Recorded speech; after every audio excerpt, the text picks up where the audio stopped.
以前做過 full time 有啲錢，成個人越嚟越放肆，做嘢又懶，對人又衝，對朋友獻帝，都以為自己好貴位，直到 full time 真係俾我玩到冇晒，出去運工先知出面世界有幾難企得返起，兼職托住條尾，貴少少嘅餐都要用10幾次先敢食一味。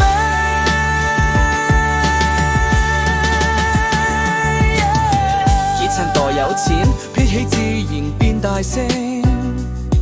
覺得條路永遠順風順水，邊知一朝跌落心井。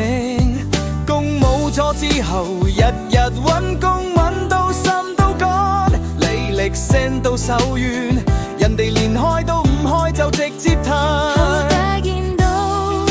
少少貴嘅嘢，都會心痛高勢住巢時。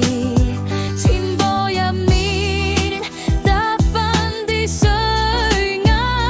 好似喺度笑我當年幾咁自以為是。兄弟介紹份兼職，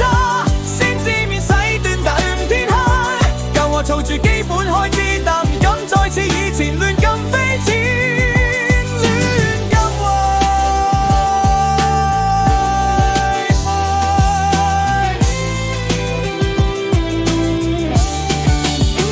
以前做過 full time 有啲錢，成個人越嚟越放肆，做嘢又懶，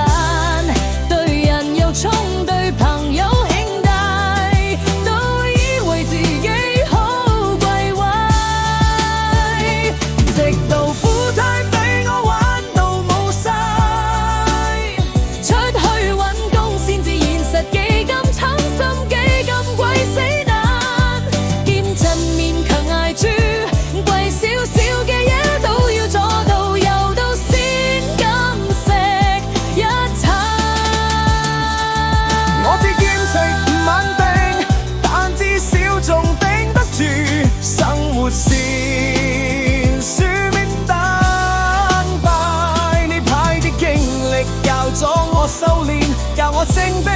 教我點先叫珍惜錢同日子。等我有一日再企返穩陣，我保證唔會再咁放肆。因為跌過痛過一次就知溫